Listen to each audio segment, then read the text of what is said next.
Adla não tá aí não, né? Adla não. Clara. Clara tá. Daniel. Demetrios. Não. Bom dia, professor. Bom dia, Daniel. Denison. Giovana. Ela tá aí, né?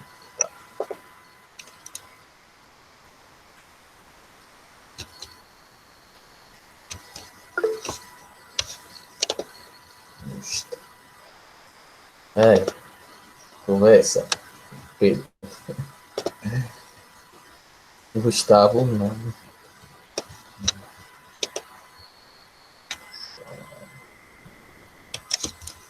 Isabela tá. Juliana tá aí. Não tem o nome dela. Tá, Juliana. Cauã também. Luísa. Luísa tá. Marcela apareceu.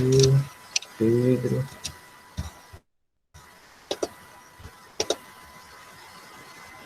Bom dia, Ju. Raíssa também tá. Raquel também. Renan.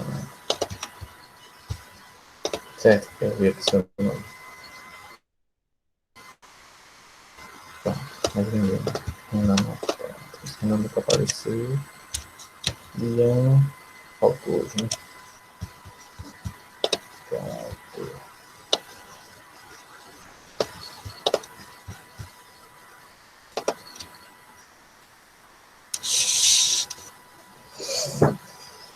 Pronto, gente. Então, bom dia, né? A gente vai continuar nosso assunto. Não sei se já atualizou lá o roteiro, né? Mas eu já fechei o roteiro, certo? Da prova de vocês. Vai ser mesmo, vai ser moluscos, anelídeos e artrópodes. E para aí, certo? Eu não vou botar aqui no dermata, não, vai ficar muito assunto. E a próxima prova é. A prova vai ser aberta, né? Então aí é muito conteúdo. Então, para não ficar muito pesado, tem muita coisa, né? Aí eu não vou botar, não. Só vou deixar aqui no dermata mesmo para cada atividade da segunda unidade. E hoje a gente vai continuar o assunto da segunda unidade, já iniciar a segunda unidade. Como eu falei para vocês, né? Biologia de segundo ano tem muito assunto, então não dá para parar muito, não. Não dá para esperar começar a segunda unidade. A gente quer sempre adiantando o assunto. E aí, para mais próxima semana, a gente faz a revisão, certo? Na terça e na sexta, a gente revisa bem, trazer umas questões para vocês, abertas, né? Se você marcar X, é para você aberto. Que aí vai servir para vocês responderem, se não ficar com um resumão do assunto da prova, para na semana seguinte vocês tirarem 5 na prova, certo? Aí na aula de hoje, a gente vai começar, vai estudar o último, estudar não, né? A gente vai começar a estudar o último filo de animais, mas aí vão ser algumas aulas, né? Porque a gente vai precisar de algumas aulas para detalhar algumas classes desses filhos, né? Algumas classes e alguns subfilhos, né? É um filho grandão, que é o filho dos cordados, né? Esse filho dos cordados a gente vai começar a estudar ele a partir da aula de hoje, né? Então a gente vai começar hoje falando sobre o que a gente vai ver hoje? As características gerais dos organismos que estão agrupados no filo dos cordados.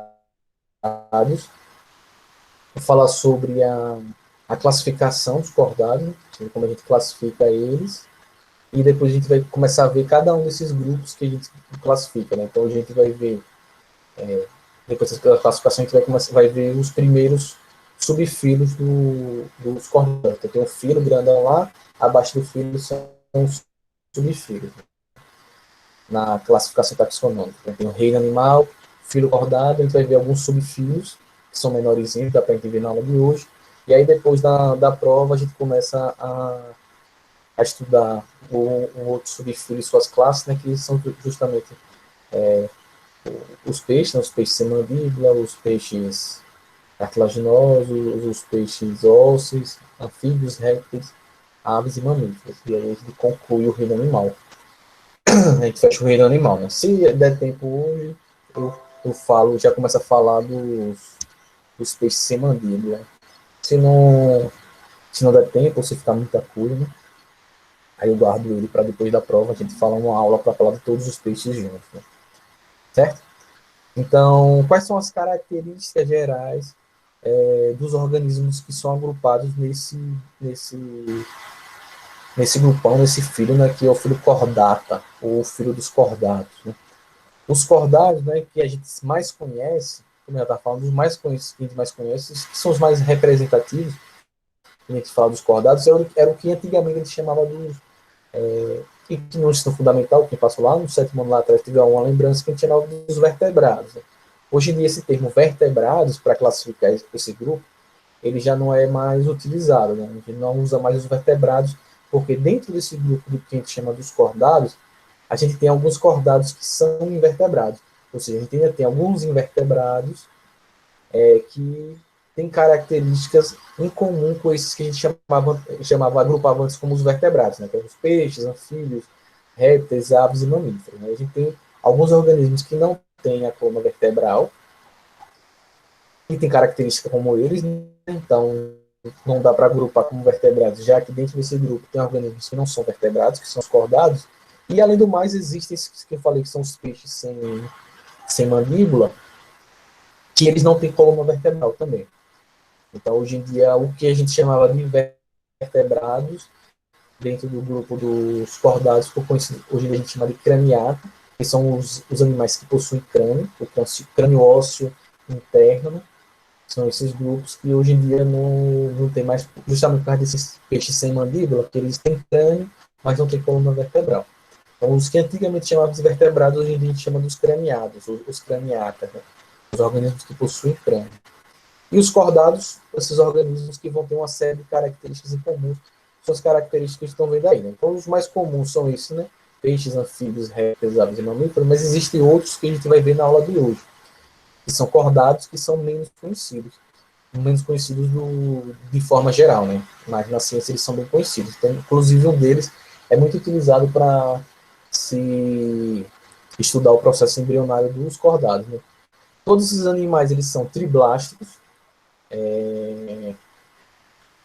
ou seja, eles têm os 3 folhetos germinativos, eles desenvolvem os 3 folhetos germinativos no seu processo embrionário, são celomados, são um tipo de celomado que a gente chama de enterocelomados, né, que é um processo de formação de celoma que a gente chama por enterocelia. Né?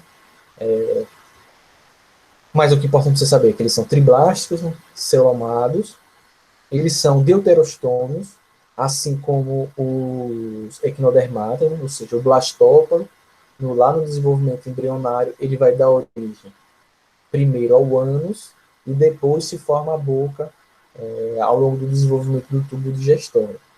Então, eles são deuterostômios, eles apresentam metameria, eles são metamerizados, todos os cordados vão ter segmentações no corpo.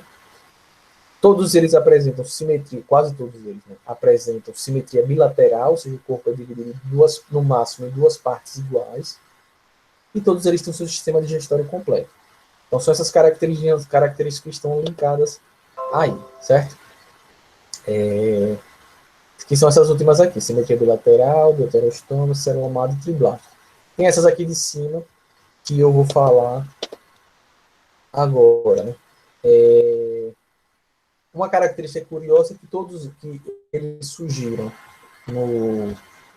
boa parte deles surgiram, né, na água, né, dos cordados. Então, os cordados, o filo cordado provavelmente surgiu com organismos aquáticos, que depois passou a ter representantes em ambiente terrestre. Eles surgiram nos ambientes aquáticos, e depois eles foram iniciar o domínio sobre o ambiente terrestre, tendo alguns deles depois voltando para o ambiente aquático, que é o caso dos mamíferos, né?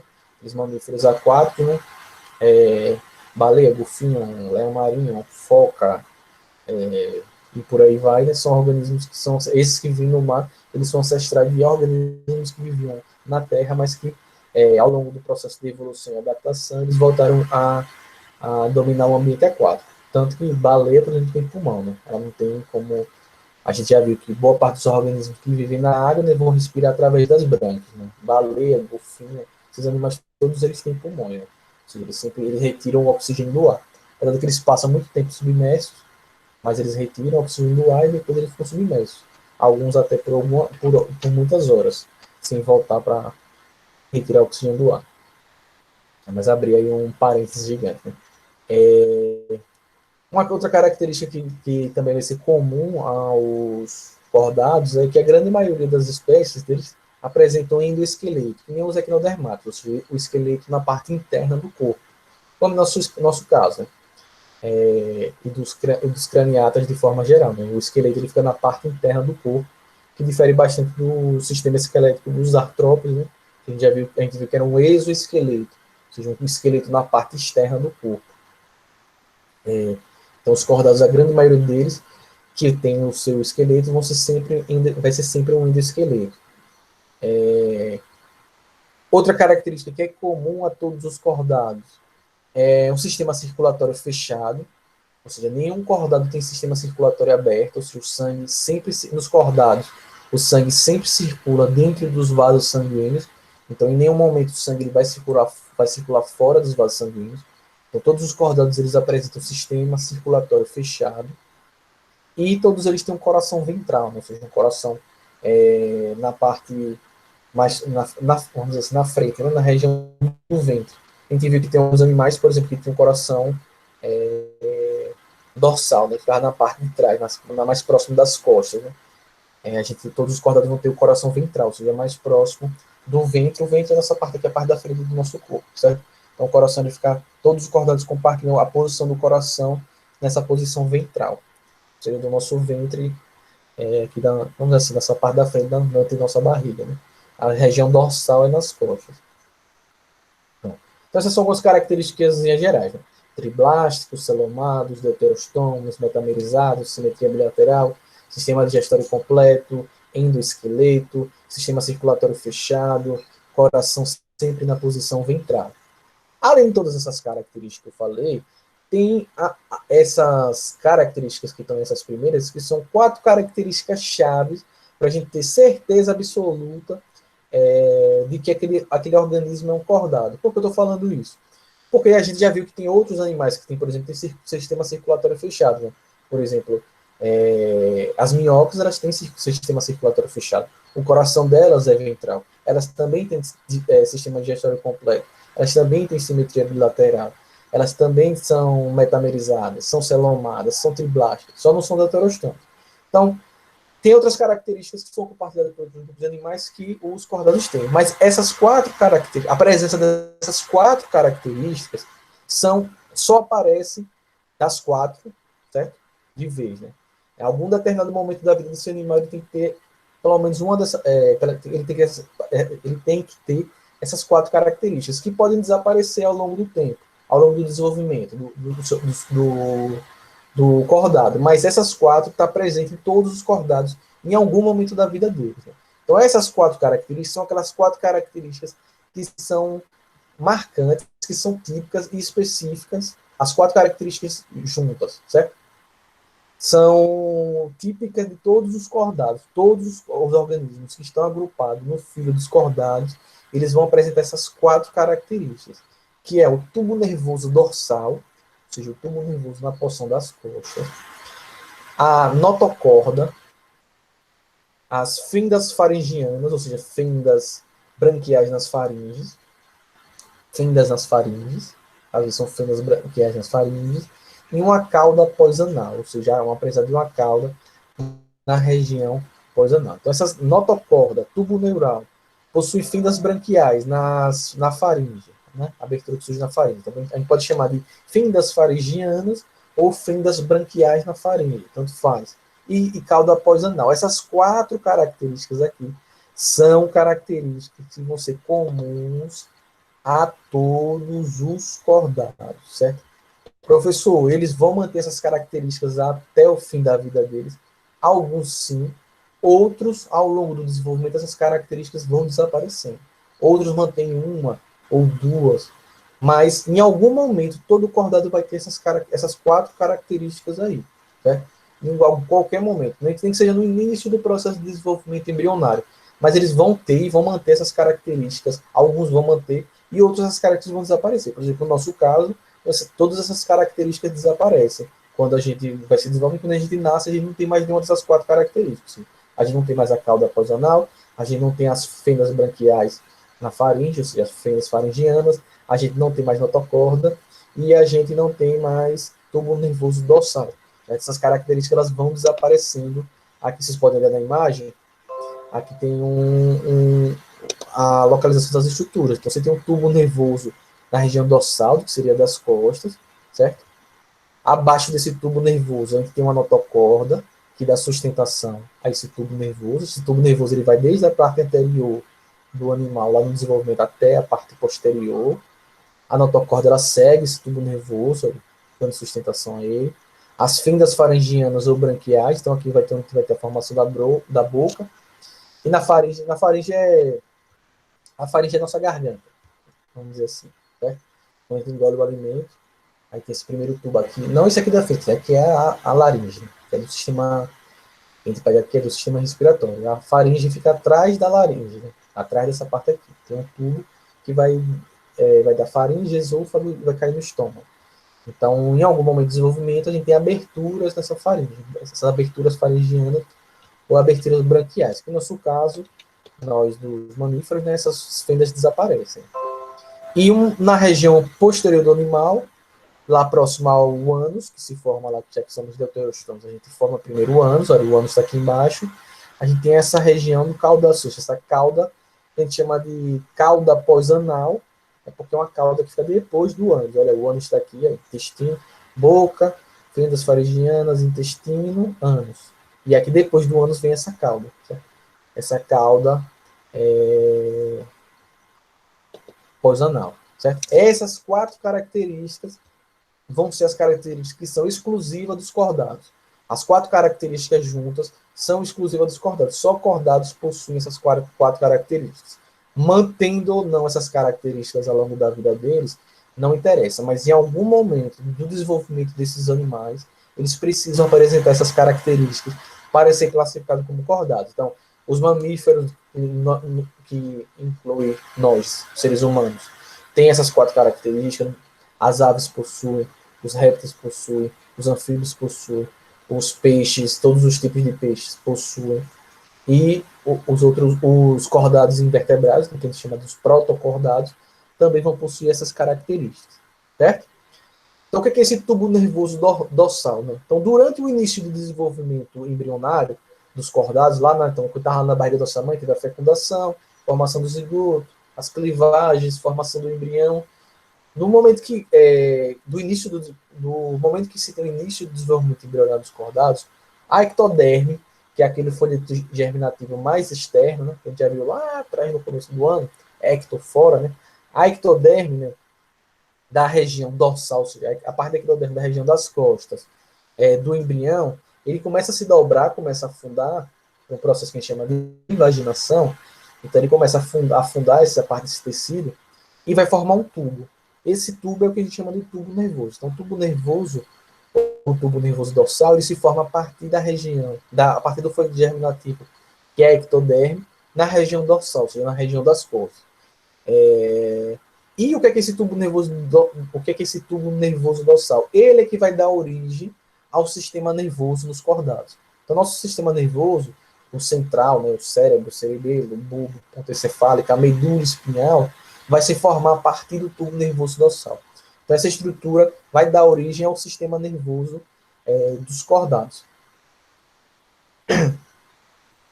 Então, essa presença do tubo nervoso dorsal diferencia os cordados. Só ela já diferencia os cordados de todos os outros animais que existem. Nem outro animal faz esse processo na formação do seu sistema nervoso, na produção do tubo nervoso para dar origem ao sistema nervoso. É por isso que nossa coluna, não a coluna vertebral, as vértebras ósseas, mas a medula espinhal passa aqui na parte das costas da gente, né? Porque elas têm a origem nesse tubo nervoso que fica na região dorsal das costas, né? Certo? Então, outra diferença que tem, que nos outros invertebrados, nos não cordados, né, todos aqueles animais que a gente viu, o sistema nervoso deles sempre se forma em pontos maciços da ectoderme, mas na região ventral. Por isso que a gente, boa parte desses animais, eles sempre têm os gânglios nervosos deles na região ventral. Né? Vocês lembrarem lá dos artrópodes, dos anelídeos, geralmente os cordões nervosos deles passam pela região ventral deles. Isso acontece por quê? Porque é o local onde se forma o sistema nervoso deles, que é completamente diferente dos cordados, certo? Então, essa primeira característica aí, né, é o tubo nervoso dorsal, vai dar origem ao sistema nervoso. A gente tem a notocorda, né? A notocorda, que fica logo abaixo, que vocês podem ver aí na imagem, ela, né, é um bastão que é bastante firme, né, mas mesmo sendo firme, ela é flexível, ou seja, ela é firme porque ela não se rompe com facilidade, né? E ela é flexível porque ela tem mobilidade, né? Ela não é fixa, né? Então, essa notocorda ela se forma, né, nessa região dorsal também no embrião dos cordados, né? E ela fica entre o tubo digestório e o tubo nervoso dorsal, né? Então, a notocorda está entre o tubo digestório e essa região aí do tubo nervoso, né? O termo cordado, vocês podem já suspeitar, o termo cordado ele se refere exatamente à presença dessa estrutura, né? Que é a notocorda, que a gente também chama de corda dorsal. Então, os cordados seriam aqueles animais dotados de notocorda. Né? Então, esse é o termo cordado, filocordata, deriva justamente disso, os organismos que apresentam essa corda dorsal, essa notocorda. A notocorda, ela surge a partir da mesoderme, né? Daquele folheto intermediário, e ela vai dar essa sustentação. Né? Então, a principal função dela é sustentar esse tubo nervoso, né? E ela sustenta o tubo nervoso e ela dá essa orientação ao desenvolvimento, ou seja, essa orientação longitudinal ao desenvolvimento do embrião. Então, além de sustentar o tubo nervoso, ela orienta o desenvolvimento do embrião, esse desenvolvimento longitudinal do embrião. Né? Na maioria dos cordados, a notocorda ela desaparece. Né? Então, ao fim da vida embrionária, antes do embrião virar o feto, essa notocorda desaparece. Então, na grande maioria dos cordados acontece isso. Então, a notocorda vai desaparecer. Alguns poucos cordados vão manter, mas a grande maioria vai desaparecer essa estrutura essa estrutura some ao longo do desenvolvimento. Né? A outra característica que tem as fendas faringianas, ou as fendas branquiais na faringe, todos os embriões de cordados eles vão desenvolver, né, essa série de faringe, essa série de aberturas na faringe, dos dois lados, né, do lado direito, tanto do lado direito quanto do lado esquerdo, que são as que a gente chama de fendas faringianas ou fendas branquiais, tanto faz. Né? Nos cordados aquáticos, né, tem um tecido que reveste esses pontos entre cada uma das aberturas, e a partir dessas fendas faringianas é que vai ter a origem das brânquias, né? Ou seja, essas travezinhas, você pega essa trave, esses espaços, deixa eu botar aqui para mostrar, esses espaços que tem entre uma abertura e outra, né? Então, a partir dessas fendas faringianas é que nos cordados aquáticos, os não mamíferos, né, vai dar origem às brânquias para eles fazerem as trocas gasosas, eles tirarem o oxigênio da água e passar para o sangue. Nos cordados terrestres e também nos mamíferos aquáticos, as fendas branquianas e as fendas branquianas ou faringianas, ao longo do desenvolvimento embrionário, elas vão se fechando, né? E até o final do desenvolvimento do embrião elas desaparecem, né? Elas só se mantêm nesses organismos aquáticos, com exceção dos mamíferos aquáticos, e nos mamíferos aquáticos elas desaparecem também. Então elas vão fechar nesses terrestres, certo? E nos aquáticos elas vão dar origem às brânquias, né? Então essa é uma terceira característica. E por último, que é a cauda, essa cauda é a cauda pós-anal. Os embriões dos cordados, todos eles, inclusive a gente, quem já viu uma ultrassonografia do embrião no começo do desenvolvimento, vão ter essa região prolongada depois do ânus, que é essa cauda, a gente tem em algum momento. Você pega e depois procura aí na internet não, né? Se vocês já viram ultrassom de algum bebê no comecinho, tem a caudinha, tem essa cabeça, né? E sempre tem uma caudinha no final, né? O desenvolvimento e a função da cauda, aí vai variar de grupo para grupo, né? Alguns grupos ela pode servir para natação, se for nadar, por exemplo, o girino, que é a larva do sapo, a larvazinha do anfíbio, ela mantém essa cauda durante a fase larval e ela usa para nadar, né? Alguns animais eles vão usar ela para apoiar o corpo, né? Como alguns lagartos, eles conseguem apoiar o corpo pela cauda que se mantém quando na vida adulta. Alguns para se defender, para ataque, para defesa, né? Para capturar presa, né? Para apreensão de objetos, né? Então as cobras, por exemplo, ela mantém essa cauda e o resto do corpo dela, que é praticamente uma grande cauda, né? Para poder prender suas presas, né? E para se defender também. Mas em algumas espécies essa cauda desaparece, né? Como no nosso caso, a espécie humana, a cauda some. Então, ainda lá no desenvolvimento embrionário, essa cauda ela vai desaparecer, certo? Então, essas 4 características são aquelas 4 características que são exclusivas dos cordados. E o que agrupa todos eles nesse filo dos cordados. Então, a gente vai ver uns cordados muito, muito diferentes, principalmente os protocordados, que são cordados invertebrados, que são organismos bem diferentes, que lembra porífero e animais dos outros grupos, que a gente chamava usualmente os invertebrados, mas todos os organismos que apresentam essas 4 características no momento vão ser cordados, certo? Até aí, gente, ok? Me digam aí, se dá até aí deu para entender isso certinho.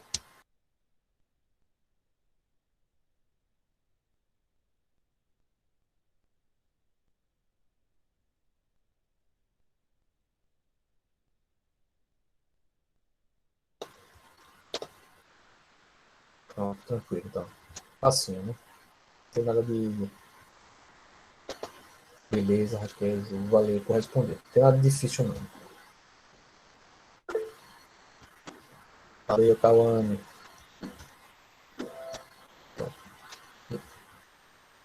Como é que a gente classifica aqui? Vamos ver um pouquinho aqui a classificação dos cordados. Como é que a gente classifica esses animais? O filo cordado, que vai ser esse filo que de todos os animais que tem essas, principalmente essas 4 características, né? Tubo nervoso dorsal, notocorda, fêmidas faringianas ou branquiais e cauda aposional, vão estar agrupados nesse grupão aqui que é o filo dos cordados, certo? Esse filo dos cordados, ele se divide em 3 subfilos, né? Que seriam um filozinho, seriam subdivisões do filo. Do ramo principal vão sair 3 subfilos, certo? Os que são que a gente chama dos protocordados, que são os cordados invertebrados, eles vão se dividir em dois subfilos, que são o subfilo dos urocordados, certo? E o subfilo dos cefalocordados. Aí, geralmente, esses dois subfilo cefalocordado e o subfilo urocordado, muitas vezes vocês vão ver que às vezes tem algumas questões, às vezes vocês vão assistir algum vídeo para ver de outro professor, né, tem na internet para ver uma revisão, ou vão procurar algum material em algum site para estudar, para aprofundar. Às vezes ele junta isso em protocordados. Os protocordados seriam os cordados primitivos, né? Aqueles cordados que não tem crânio, que não tem que não são vertebrados, né? Então, quando chama de protocordados, ele está juntando os urocordados e os cefalocordados em um grupo só. Mas esse termo, esse agrupamento protocordados, ele não é um agrupamento taxonômico, ou seja, de classificação, certo? É um agrupamento para separar esses cordados mais primitivos, né, que seriam os invertebrados, dos demais cordados. Então a gente vai separar o filo cordado nesses 3 subfilos, né? Os urocordados e os cefalocordados, que seriam esses cordados mais primitivos, invertebrados, e outro subfilo, que é o que tem 98% das espécies de cordados, vão estar nesse subfilo aqui, que é o subfilo craniata. O subfilo craniata é o que a gente comumente chama de vertebrados. certo? Então, os que a gente chama de conlumente de vertebrados, então a gente pode chamar, antigamente era o subfilo vertebrata, né? Que eram os organismos vertebrados, né? Que apresentavam coluna vertebral. Hoje em dia, a gente chama eles de craniata, certo? Por que craniata? Por que subfilo craniata? Porque essas duas superclassezinhas aqui, essa superclassezinha aqui, que tem duas classes, que são os agnatos, que são os peixes, que a gente chama também de peixe sem mandíbula, né? Que é o peixe bruxa e as lampreias, né? Eles são peixes que eles não têm a mandíbula, né? A mandíbula é esse osso, já falei para você, esse osso aqui de baixo, que a gente tem aqui, né? Tá aqui em cima é a maxila, o osso da maxila, e esse osso que vem daqui, que se liga nessa parte aqui do lado até aqui, essa parte aqui de baixo da boca da gente, é um outro osso, né, que é a mandíbula. Então, esses animais, os agnatos, né, eles não têm esse osso daqui, eles não têm a mandíbula, certo? Por isso que a gente chama às vezes, eles também agrupam eles como ciclostomados, né? Porque a boca deles é em formato de círculo. Aí chama de ciclostomados. Mas por que não chama mais de vertebrado? Porque esses dois peixinhos aqui, que chama de peixe, né? Mas peixe é mais complexo que peixe, né? Que são os agnatos. Esses bichinhos aqui, essas duas classes aqui, eles não têm coluna vertebral, mas eles têm crânio, certo? Ou seja, eles têm o osso do crânio, que é o osso da cabeça, mas eles não têm coluna vertebral, certo? Então, como eles não são, as características deles as demais características deles são muito similares às dos outros craniatas, que eram os antigos vertebrados. Então decidiu se chamar esse subfilo, em vez de chamar de vertebrata, chamar de craniata e agrupar todos os animais que têm crânio, certo? Então, todos os cordados que têm crânio, de forma geral, todos os animais que têm crânio, são agrupados agora nesse subfilo que a gente chama de craniata, certo? Aí a gente tem os agnatos, que é essa superclasse, que está abaixo do subfilo e acima da classe, que são os craniatas, ou seja, eles têm crânios, mas não têm coluna vertebral, são os peixes bruxas e lampreia, né? E a gente tem a outra superclasse, que são os sempre empata aqui, gnatostomados. Os gnatostomados são os craniatas, ou seja, são os organismos que têm crânio, e além de crânio, eles têm a coluna vertebral. Então, os agnatos têm crânio e não têm coluna vertebral, e os os gnatostomados, eles têm, além de crânio, eles têm coluna vertebral, né? E aí aqui os gnatostomados, eles vão ser divididos em 8 classes, né? Então os agnatos têm 2 classes, que vão estar os peixes bruxa e as lampreias, e os gnatostomados eles vão se dividir em 8 classes, né? Que são os que a gente chama de peixe, agrupa como peixe, mas na verdade eles têm... A gente chama de peixe, mas na verdade eles são classes diferentes, né? Porque eles têm origens evolutivas diferentes, que são os condrictes, que são os peixes cartilaginosos, arraia, tubarão, os osteíctes, que são os peixes ósseos, na grande maioria, aqui está representando até o peixe palhaço, tem os dipnoi e os actinistia, né? E os dipnoi, aqui vão ter os peixes pulmonados e os peixes mais esquisitos, né? Então, esses 4 aqui, essas 4 classes, condrictes, osteíctes, dipnoi e actinistia, é o que a gente costuma meramente chama de peixes, né? Mas eles, na verdade, são grupos diferentes, né? Mas como eles se parecem, aí a gente chama, ordinariamente, a gente chama ele de peixes, certo? E as outras classes são aquelas famosinhas, né, que a gente conhece, os anfíbios, os répteis, as aves e, por último aqui, o macaquinho, os mamíferos, e a gente está aqui dentro dessa classe aqui. Então, é dessa forma que a gente vai classificar o filo dos cordados. Então, o filo dos cordados se divide em 3 subfilos, os urocordados e os cefalocordados. O subfilo craniata, que são os animais que têm crânio, vai se dividir em 2 superclasses, em 2 grupos. Os agnatos, que tem 2 classes, peixe bruxo e lampreia. Quem já foi no oceanário tem lá desses bichinhos lá, que são animais que têm crânio, mas não têm coluna vertebral, e a superclasse da gnatostomados, né, que vão ser 8 classes, né? Aqueles grupinhos que a gente costumeiramente chama de peixes, anfíbios, répteis, aves e mamíferos. Alguém perguntou alguma coisa. É cada. É mesmo, Raquel, tem uns nomes complexos que às vezes até enganam. Eu me engasgo mesmo, eu sou meio. Às vezes eu dou minhas gaguejadas e eu empaco também, certo? Mas a gente, como a gente vai ver cada um deles, aí certinho, individual de cliente, vai ser mais fácil, né? Até aí tranquilo nessa parte de classificação, certo? 5 minutinhos para vocês beberem uma água, ir no banheiro, esticar as pernas para não dar trombose, dar uma caminhadinha, comer alguma coisa, dar uma olhada no WhatsApp, levantar, dar uma voltinha, gente. Beber uma água e ir no banheiro. Uns 5 minutinhos, mas só se for 5 minutinhos mesmo. Eu também preciso beber uma água, porque já tô com a garganta parando. Certo? Daqui a 5 minutos a gente volta, então. Vão no banheiro, caminhar, e aí a gente vai ver esses dois subfilhos, né? O urocordado e o cefalocordado. E aí a gente fecha essa parte. Certo? 5 minutinhos. De nada, gente, nada. Eu sei que se direto todo mundo cansa. Pronto, Daniel. 5 minutos tomar um banho, tá certo. Cada um com sua eficiência, né, Daniel?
Eita, dei mais de 5, não foi? Foram 7 minutos. Eu fui aqui atender a porta. Tá, vamos ver aqui na aula pra gente encerrar essa aula. Vocês iriam almoçar e sextar. Vamos ver esses dois, então, a gente viu lá que são os cordados são divididos em 3 subfilos. Vamos ver os dois que são os protocordados, que são os mais simplesinhos, dá pra gente ver eles mais rapidinho, para nas próximas aulas a gente entrar no... Voltou, né? Aí voltamos juntos. Para a gente ver depois, nas aulas seguintes, a gente vê só os craniados, né? Então, essa primeira imagem que vocês conseguem observar aí na apresentação, tá aparecendo, né? Tá. Esse primeiro que tem aí para vocês são os organismos do subfilo urocordados. Né? Então, quando a gente pensa em cordado, que a gente pensa em peixe, anfíbio, réptil, ave, e a gente olha para esse bicho aí, você acha logo que ele é um porífero, né? Você acha que ele é um organismo bem primitivo. Né? Esses animais, eles são realmente bem, tem que pensar no que seriam organismos complexos e organismos mais simples. Eles realmente são mais simples, se a gente parar para pensar, né, eles são animais, por exemplo, que são sésseis, ou seja, são aqueles animais que vivem aderidos ao fundo aquático, né? Eles vivem presos, né? Eles não conseguem se deslocar de um lugar para o outro, eles são animais sésseis. Eles geralmente vivem em rochas submersas, né? Ou seja, eles são animais que são aquáticos, não são animais terrestres. E eles se distribuem em vários lugares do mundo. Então, esses animais, eles são aquáticos, os urocordados. Eles podem viver sozinhos, né, de forma individual, ou esses organismos, eles também podem formar colônias, né, ou seja, viverem vários deles com o corpinho grudado, formando uma grande colônia desses animais. Né? Esses animais, eles conseguem, são bem pequenininhos, né? O máximo, assim, os maiores têm 10 centímetros, né? Ou seja, mais ou menos assim, talvez. Então, tem uns 10 centímetros no máximo. O corpo desses urocordados, como vocês podem ver aí na apresentação, eles vão ter revestindo por fora, na parte externa do corpo deles, né? Eles têm um revestimento externo bastante espesso, que nós chamamos de túnica, né? Então vocês vejam que essa parte, esse rosinha aqui mais forte, é a túnica. A túnica vai revestir o corpo deles externamente. Aí por isso que antigamente esse filho se chamava de tunicata, que eram os filhos, o filho dos animais que tinham essa túnica, nesse revestimento. Os deles são os urocordados mesmo. Então, essa túnica, ela parece muito com... ela é formada por um polissacarídeo muito parecido do que forma a parede celular das plantas, dos vegetais, né? É parecido, um polissacarídeo, né? Um carboidrato de cadeia longa, bem parecido, mas não é igual não. Então, parece, mas não é. Né? Nessa túnica ele tem duas aberturas, né? Que aí vocês podem observar que tem o sifão inalante, que é por onde a água do mar penetra no corpo deles, né? E eles têm um sifão exalante, que é por onde a água sai do corpo deles, né? Então eles têm o sifão inalante aqui em cima, olha que a setinha apontando o caminho da água, e eles têm aqui, esse aqui está saindo aqui do lado, é o sifão exalante, é por onde a água sai do corpo desses animais, né? A boca dos urocordados, a boca deles fica abaixo, no fundo desse sifão inalante. Então, na parte da boca deles, eles têm uma grande faringe, né, que toda perfurada, como vocês podem observar aqui. Ó. Então, a boca deles estaria logo aqui abaixo do sifão inalante, né, então teria a boca. Aqui nessa partezinha que não está marcada, nessa partezinha tem a boca. E aqui embaixo tem essa faringe deles aqui, que é toda perfurada, tá vendo? As fendas faringianas, as famosas, estão aqui presentes no adulto desse animal. Aqui de lá está o coração, e aqui segue, né, o estômago deles aqui para baixo, depois que passa por aqui, o estômago, o intestino, e aqui a saída do ânus pelo sifão exalante, por onde a água passa aqui também. Né? Então, essa água que entra nessa grande faringe vai servir tanto para eles respirarem, quanto para eles capturarem o alimento deles, né? Então, como vocês veem, ele parece, se vocês olharem rápido assim, vocês vão achar que esse bicho aí é um porífero, né? Os urocordados adultos, eles se parecem muito pouco com os cordados, que quando a gente pensa nos cordados, vem na nossa mente, que geralmente são os craniatas, né? Eles não possuem tubo nervoso, eles não têm muita corda, e a única característica que eles têm, né, que pode lembrar, é justamente essas fendas branquiais aí grandes que eles têm aí, né? Mas na larva deles, ou seja, o estágio larval deles, vão apresentar todas as características típicas dos cordados, né? Então a larva deles vai ter tubo nervoso, notocorda, as fendas, a cauda poisanal, certo? Então na versão do adulto a gente só encontra as fendas branquiais, mas o estágio larval deles, que é bilateral, inclusive esse animal ele tem simetria radial, ele não tem simetria bilateral, mas a larva dele é bilateral e tem todas as outras a, todas essas outras características dos cordados. Então, quando ele vai sofrer, a larva vai sofrer metamorfose para virar um indivíduo adulto, aí ele vai sofrer metamorfose, vai transformar e vai formar todas essas estruturas que formam o adulto. Então, a larva não tem nada a ver com o adulto. Os urocordados, eles se alimentam das partículas orgânicas retiradas da água, né? Ou seja, que circula dentro do corpo deles. Então, em certa medida, eles são organismos que são filtradores. O alimento, quando ele passa nessa brânquia aí, né, nessa faringe perfurada, o animal ele se prende a um muco, né, da faringe, que é justamente isso aqui que a gente chama aqui, tá aqui logo abaixo, tá vendo o endostolito, ou endostólito, na verdade, não, endostólito não, endostólito, tem um acento aqui, o endostólito ele fica aqui na base e é um muco. Então o que acontece? Quando a água entra aqui, pelo sifão inalante, passa pela boca e cai aqui na faringe, ela se prende a esse endostólito, né, que é esse muco, e aí ele se prende. E quando ele se prende, uma série de células que tem os cilindros vão batendo para empurrar as partículas orgânicas para o estômago. Então, esse endostólito aqui vai prender o alimento e vai empurrar esse alimento aqui para o estômago, ficando aqui nessa parte de baixo do corpo dele, certo? Então, eles vão filtrando a água para conseguir se alimentar, né? Então, do estômago, o alimento passa para o intestino, vai ser absorvido, os resíduos vão ser lançados, sair do corpo deles através do ânus, né?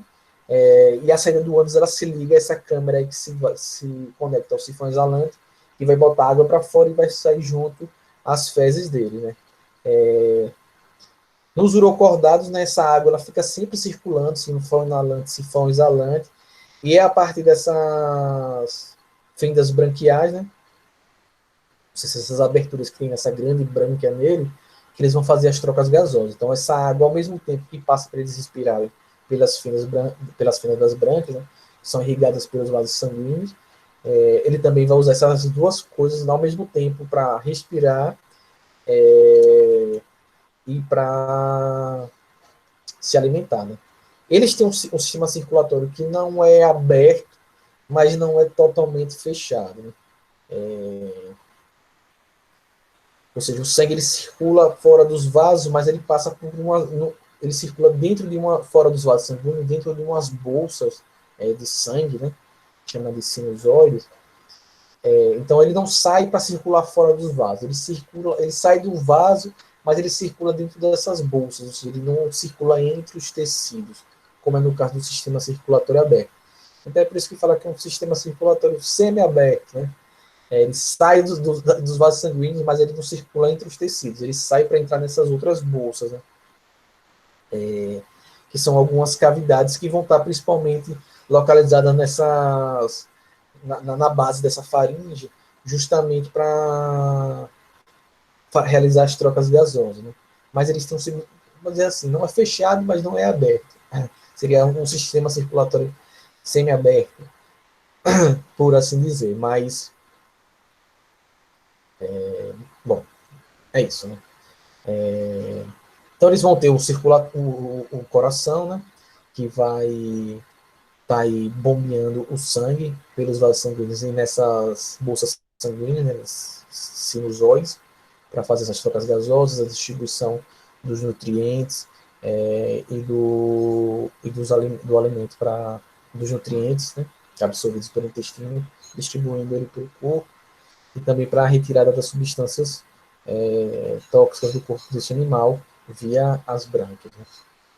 As fendas branquiais. O sistema nervoso e o sistema sensorial deles, né? Como eu já falei, durante o estágio larval, os orocordados, ele vai ter lá o tubo nervoso dorsal, representando o seu sistema nervoso durante a fase larval, né? E a partir desse tubo nervoso, ele vai formando vários nervos prolongados, né? Depois que esse tubo desaparece na fase dos adultos, né? Então, os urocordados adultos, o sistema nervoso dele se modifica completamente, né? E ele vai formar um sistema nervoso ganglionar, como boa parte dos invertebrados que a gente viu até agora. Você vai ter gânglios e feixes nervosos se distribuindo por todo o corpo desse animal, né? O sistema sensorial deles, eles não tem olhos, eles não tem nada disso, né? O sistema sensorial deles basicamente é o tato, né? Ou seja, eles conseguem eles têm receptores táteis, principalmente nos locais do sifão inalante e exalante, eles conseguem sentir, né, o tato, o contato, pressão, a partir disso.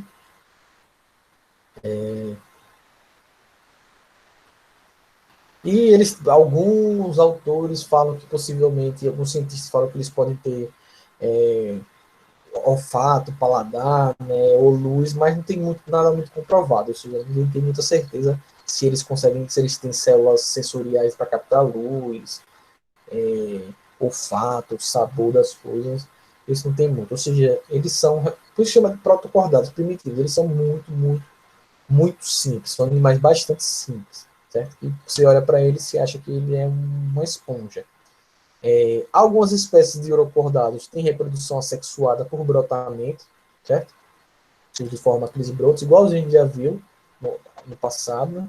E geralmente esses que se reproduzem por brotamento vão formar colônias, os brotos ficam presos e assim viram um adulto. E ele se mantém, o corpo dele se mantém fixo, né? Presos uns nos outros. E todas as espécies que apresentam reprodução sexuada, a grande maioria deles são monóicos, ou seja, são hermafroditas. Eles vão ter o aparelho reprodutor feminino e o aparelho reprodutor masculino no mesmo indivíduo. Então, que é esse caso aqui. Eu vejo aqui que aqui esse rosinha mais claro aqui são os ovários, né? E aqui esse roxinho mais escuro aqui são os testículos. Eles são organismos que são hermafroditas, são animais monóicos. Tem tanto o aparelho reprodutor masculino quanto o aparelho reprodutor feminino. Quando eles vão se reproduzir de forma sexuada, eles liberam os gametas dele, são liberados nesse átrio aí, que é essa partezinha inicial aí do sifão exalante, né? E aí os gametas são lançados na água, acontece a fecundação externa, ou seja, os gametas, o gameta masculino, o espermatozoide e o óvulo, eles se encontram na água, fora do corpo deles, e a partir daí vai se formar, na água do mar, né, vai se formar o zigoto, e o zigoto vai formar uma larvazinha que sai nadando, ela encontra o local onde ela vai se fixar, e ela vai sofrer metamorfose para formar e virar o organismo adulto, certo? Bem simplesinho, nada demais. Esses bichinhos aí não tem nada demais. O outro subfilo que a gente tem, o outro subfilo dos cordados, são os cefalocordados, que são esses bichinhos aí, né? Os cefalocordados, eles são representados por esse bichinho aí que a gente chama ele do anfiocos, ou dos anfiocos, né? Que é esse bichinho aí, que pareceria você acha que é um peixe, né? Mas não é, né? Eles são animais que são marinhos, né? Tem um corpinho achatado lateralmente, o corpinho deles achatado nos lados, né? Então eles têm um corpo achatado de um para o lado e para o outro, né? Então eles são bem fininhos. Eles têm um corpo dele bem transparente, que se você colocar eles no microscópio, você consegue ver os órgãos internos deles, porque eles são bem transparentes. Eles são bem afilados, né? Bem fininhos e afilados nas suas pontas. Então, você bota ele no microscópio sem nada. Você olha, liga a luz, a luz eles estão tão achatadinhos lateralmente, tão fininhos, que a luz atravessa o corpo deles. E você consegue, no microscópio, você consegue ver os órgãos internos deles. Eles são pequenininhos, medem poucos centímetros, eles não crescem muito. Muitos deles vivem enterrados na areia, no fundo do mar, nas praias, eles vivem enterrados na areia. E aí eles só deixam a boca de fora, né? Eles ficam enterrados, só fica a boca de fora do buraco para eles conseguirem se alimentar, né? Então, durante a noite, geralmente é o momento que eles saem das toquinhas deles e vão nadar, e aí vão caçar, né? Capturar seus alimentos para se alimentar. E quando vai ficando do dia, eles voltam a se enterrar em outros lugares na areia, né? Então eles geralmente passam os dias enterrados só com a boca de fora, né? E quando dá noite eles saem, vão se exercitar, se alimentar e depois eles voltam a se enterrar. Eles têm de curioso aí nessa de curioso assim, a gente pode olhar assim para o corpinho deles, eles parecem muito como falei, com os peixes, mas tem uma coisa que eles não que diferencia eles de cara dos peixes, é que vocês estão vendo aí, eles não têm cabeça, né? Ou seja, eles não têm essa estrutura diferenciada para formar o que a gente chama da cabeça, né? Na região da anterior, que seria onde poderia ser a cabeça deles, você reconhece, principalmente na parte da boca dele, porque ele tem essa estrutura aí que parece uns bigodes, né? Que a gente chama de cirros bucais, que isso funciona como se fosse um filtrozinho, esses cirros bucais deles, que impede que partículas muito grandes entrem na boca deles. Né? Então eles não têm, tá vendo aqui os cirros, a boca, eles não têm mandíbula, nada disso, né? Eles não conseguem fechar a boca está sempre aberta. Né? Então ele tem esses cirrozinhos, esses bigodezinhos, esses cirros bucais, que impedem que partículas muito grandes entrem na boca dele para que eles não morram, engasgados com um negócio muito grande que passou. Né? Então ele vai ter esses cirrinhos aí, que é muito característico dele. Você acha logo a boca dele, cara, você vai ver dá para ver esses bigodinhos dele aí saindo, né? Então a pelezinha deles é muito fininha, né? Praticamente transparente, né? E você consegue ver tudo, os músculos, consegue enxergar bem as estruturas internas desse animal, tá? Que é os cirros bucais, né? Então você vê que eles mantêm o tubo nervoso dorsal, a notocorda, as fendas branquiais, né? A cauda prosonal, ele tem aqui, isso aqui, esse bichinho aqui é o adulto. Então, no adulto do Ophiops, né, no adulto dos cefalopodados, ele vai apresentar aquelas quatro características que definem, né, que um organismo faz parte do filho dos cordados, ele apresenta elas na fase adulta. Então, na fase adulta, você vai encontrar todas as partes dele. Né? Assim como os urocordados, os anfiocos, eles também são animais que se alimentam por filtração, né? Ou seja, eles vão filtrar as partículas de água, mas eles conseguem, como eles vão nadando, é diferente dos urocordados que ficam parados puxando a água pelo sifão inalante. Esses animais, à medida que eles ficam ou enterradinhos lá com os cirros de fora, capturando as partículas, eles também, quando saem do buraquinho à noite para nadar, eles estão lá sempre filtrando a água. Tá? Então, eles não ficam aguardando a água ficar correndo pelo corpo deles, né? Como é niporíferos e nos urocordados. Eles, à medida que eles conseguem se deslocar, eles também vão filtrando a água, né? Então, os anfíbios, eles filtram a água, né? Então, a partir da filtração da água, eles conseguem capturar partículas de alimento, né? E aí elas vão entrando na boca deles e vão passando para o corpo dele, né? Certo? Tranquilinho até aí? Tá dando para entender até esse momento, gente? Sim.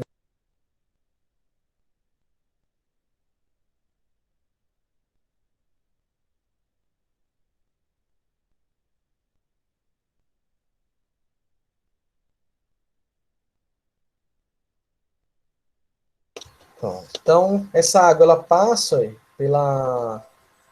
entra aqui na boca dele, né? Essa água que ela vai circular aqui nas fendas branquiais para ele respirar, né? Essa água que ele vai ingerindo para ele respirar, e aí vão ter uns átrios para expulsar essa água do corpo.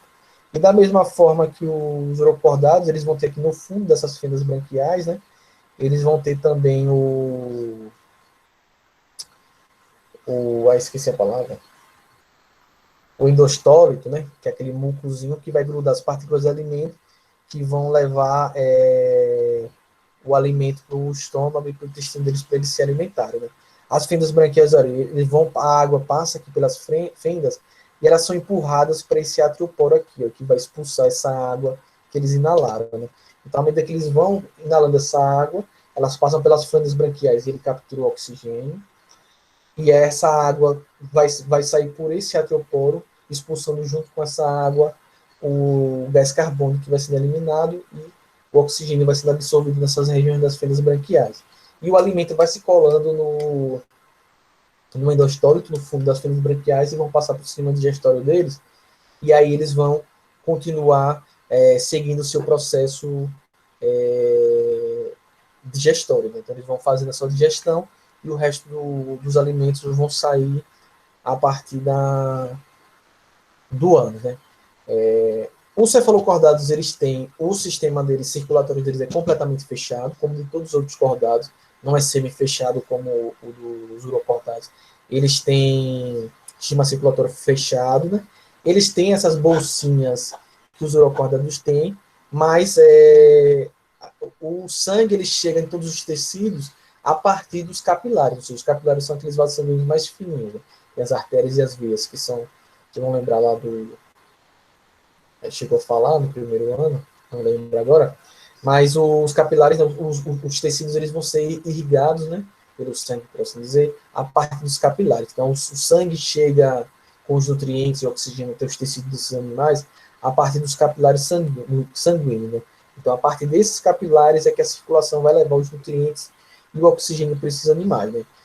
Então, o fluxo de sangue deles ele vai seguir o padrão, né, de todos os vertebrados, né?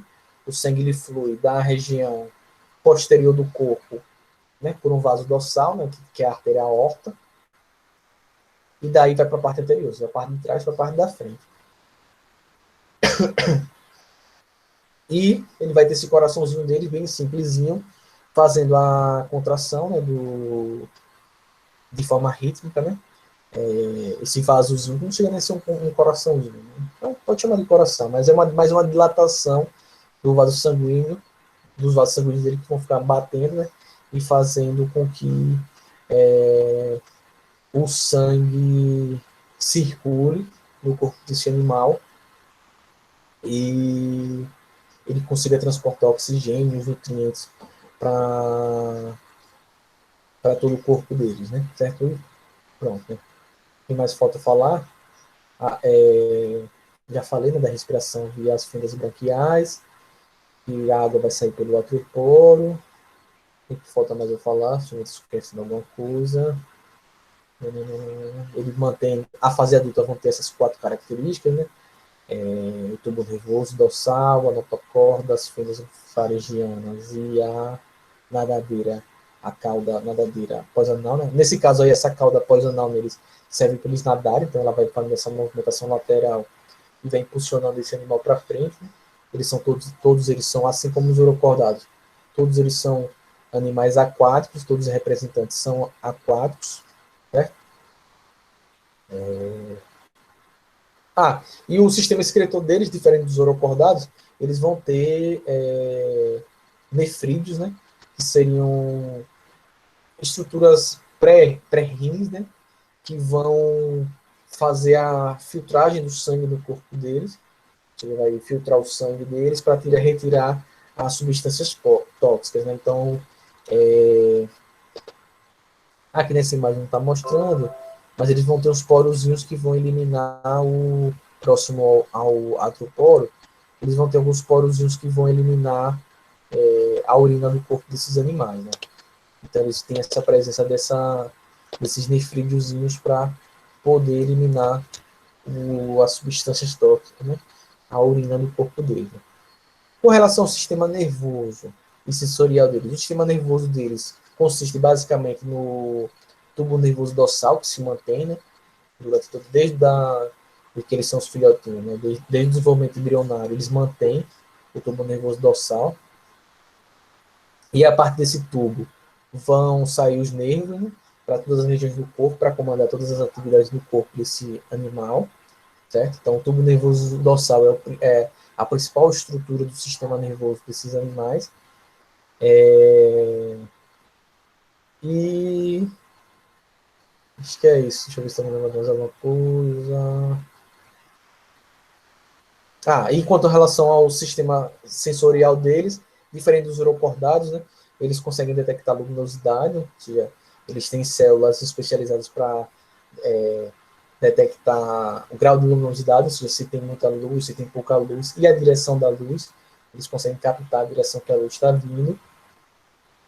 E eles também eles têm receptores táteis, né? Eles têm tato, eles têm olfato, eles conseguem capturar as partículas de cheiro na água, e eles também têm paladar. É diferente lá dos urocordados, que ninguém sabe muito bem se eles têm essas coisas. Até hoje é um grande mistério como é que esses animais eles fazem, se eles têm ou não têm os urocordados. O cefalocordado não, já confirma. Os cefalocordados, eles são muito estudados, principalmente para entender o processo de desenvolvimento embrionário dos cordados. Ou seja, por que isso? Porque como eles são muito fininhos, você praticamente você consegue, se você for acompanhando o desenvolvimento embrionário desse bichinho, você consegue ver com muita nitidez o desenvolvimento de cada uma das estruturas deles, porque eles são muito simplesinhos e muito fininhos, né? Então, como a pele deles é muito fininha, você consegue observar eles sem fazer nenhum corte, você não precisa dissecar esse bicho. Ou seja, você consegue, só você olhando para ele, obviamente com o microscópio, que eles são pequenininhos, você consegue ver todas as estruturas deles. Então, eles são muito bem conhecidos, ou seja, as estruturas dele, o funcionamento do corpo deles é muito bem conhecido pelos cientistas por isso, né? Porque não tem muito, não precisa de muito esforço para observar as estruturas deles, né? E aí eles são muito usados para, principalmente, se estuda bastante o desenvolvimento embrionário deles para ver, para se criar hipóteses sobre o processo evolutivo dos cordados de forma geral, né? Ou seja, ver, eles seriam como se fosse um, um ramo entre os ancestrais dos outros cordados que já não existem mais, que estão extintos, né, e os cordados atuais. Ou seja, eles seriam essa ponte entre os cordados que não existem mais, que já estão extintos, né, que se extinguiram em eras atrás, e os cordados modernos, ou seja, os cordados que a gente tem hoje em dia. Certo? Com relação à reprodução desses animais, né, então, céfalos cordados, eles têm reprodução sexuada e são dioicos, ou seja, eles não apresentam reprodução assexuada, como é o caso dos urocordados. Os urocordados eles são mais primitivos que, por assim dizer, do que os cefalocordados. Né? Então, eles não têm reprodução assexuada, eles fazem só reprodução sexuada. Eles são dioicos, também outra diferença para os urocordados, ou seja, eles têm os sexos separados. Então, você tem os indivíduos que são os machos, que vão ter lá os testículos, vão produzir espermatozoides, e você vai ter as fêmeas, né, que vão ter lá os ovários, produzir seus óvulos, seus gametas femininos. Né? Uma coisa que tem curiosa deles é que eles não têm ducto de saída dos gametas, ou seja, como geralmente os outros animais têm, né? Eles têm lá seus testículos, seus ovários, e vão ter aqueles ductos, né, que às vezes desencabam na vagina, ou na uretra, né, no pênis, que vai liberar os gametas. Né? Esses animais eles não têm isso. Então o que acontece? Quando os ovários e os testículos eles estão maduros, produzindo os gametas, o que acontece? Essas estruturas elas se rompem. Então, quando elas se rompem, ela libera direto por esse átriozinho aqui, por esse atrioporo, tá vendo? As gônadas estão aqui dentro, esse roxinho aqui escuro, abaixo do intestino, tudo que acontece. Quando as gônadas estão maduras, elas se rompem, elas meio que estouram, vamos dizer assim, e aí os gametas eles saem pelo poro, né? Pelo atrioporo, né? Então ela solta, ou seja, essas gônadas não tem nenhum tubo que vai conduzir os gametas para fora do corpo para lançar numa cloaca ou outra estrutura desse animal. Elas rompem e aí esse atrioporo cospe para fora do corpo deles. Aí vai depender, o macho vai cuspir os espermatozoides e a fêmea vai cuspir, né? Cuspir, por assim dizer, né? Vai expulsar do corpo os óvulos, né? Então os gametas elas saem do corpo do animal e a fecundação ela vai ser externa, ou seja, a fecundação acontece na água, né? Então, vai ter a fecundação, formar o zigoto, e o zigoto do zigotinho já vai formar um filhotinho que é muito parecido com o adulto. Então, eles têm desenvolvimento direto. Então, veja que a reprodução deles é completamente oposta à dos urocordados. Né? O urocordado tem reprodução assexuada, cefalocordado não tem reprodução assexuada. O urocordado é monóico, ou seja, hermafrodita. Cefalocordado é dioico, ou seja, tem um macho e a fêmea separado. O urocordado vai ter lá nas suas gônadas, né, que são as glândulas que vão produzir os gametos, né, o testículo e o ovário. Ele vai ter um tubozinho que leva para o canal exalante que ele coloca para fora. Cefalocordado não tem, né? As gônadas se rompem para liberar os gametos. Elas se rompem, mas depois elas se regeneram. O animal não morre, não, quando esse processo acontece. Ambos têm fecundação externa, mas os urocordados eles vão ter desenvolvimento indireto. Eles vão formar uma larvazinha. Essa larva sai nadando na água, se fixa no substrato, sofre metamorfose e forma um adulto, que é um animal céssio, né? Não se desloca. E o cefalocordado não. A parte do desenvolvimento do zigoto, você já vai formar um indivíduo adulto, certo? Ou seja, cefalocordado, desenvolvimento direto, urocordado, desenvolvimento indireto. Falei um bocado hoje, né? Pessoal, deu para entender esses dois subfilos. Eu estou trazendo eles aqui para vocês verem, mas eles são tranquilos, né, Isabela? Eles não têm muito detalhe sobre eles, não. Nada de muito diferente. Só mais esse elo, né? Esse elo perdido, né? Entre os invertebrados clássicos, né? Para a gente poder estudar os craniatas, né? Então, a gente... Pronto. Valeu, gente, por responder. Então é isso. Aí na próxima. Aqui a gente terminou esses dois subfilos, né? Aí a partir das próximas aulas a gente vai ver o subfilo craniata, né? Que aí vai ser já a reta final para a gente terminar o reino animal, que é que a gente está estudando desde que o ano começou. Né? Então a gente vai terminar aí, vai fechar o reino animal. Agora, se der certo nessa segunda unidade, a gente termina já fecha ele, né? Antes, se tudo der certo, antes do simulado a gente acaba o reino animal, certo? Próxima semana a gente faz a revisão para a prova, traz os exercícios para vocês revisarem, responder, tirar as dúvidas, para ver se todo mundo tira 5 na prova, né? Todo mundo fecha a prova e tira 5, certo? Alguém tem alguma dúvida, quer comentar alguma coisa, quer falar alguma coisa, fiquem à vontade. Começou a chover aqui também, né? Aqui já tá para querer chover. Dúvidas?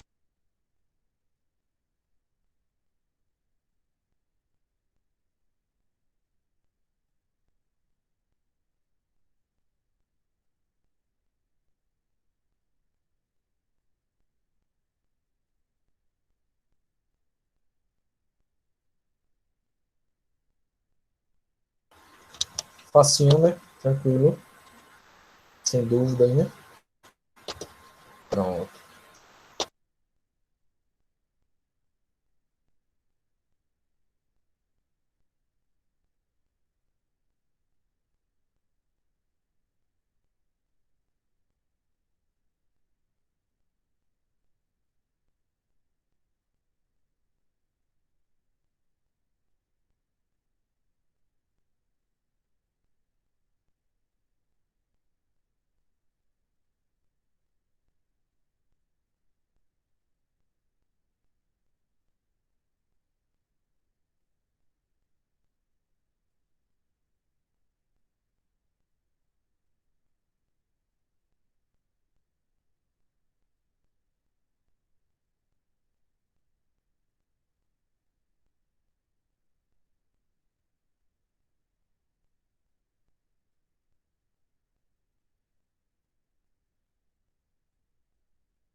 É isso, meus amigos e minhas amigas. Pronto, então a gente fechou aqui o assunto. Vou liberar vocês. Pode ir aí almoçar, descansar nessa sexta-feira, certo? Então é isso. Tchau. Bom final de semana. Descansem. Não se aglomerem. Viu, Cauane? Tchau, Dante. Tchau, Cauane. Tchau, Juliana. Tchau, todo mundo. Liberar vocês. Terminou o assunto, tem com que eu ficar segurando vocês. Vamos almoçar, descansar. Bom final de semana para todo mundo. Vai, Corinthians. O Corinthians está ruim demais, Daniel. Pelo amor de Deus. A crise está forte. Sextou, gente. Vamos lá, descanse bastante, viu? E até a próxima semana. Sabe que esse EAD é puxado. O Corinthians está ruim demais. Não vou duvidar se vai perder, não. Vamos lá, gente. Descansar, viu?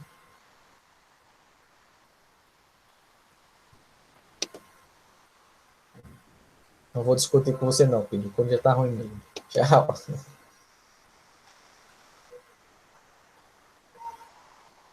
Tchau, gente. Denison, você entrou agora, mas eu tô liberando todo mundo, viu? Até terça-feira. Fiquem bem, se cuidem, né? Cuidado. Cuidado com a chuva. Tchau.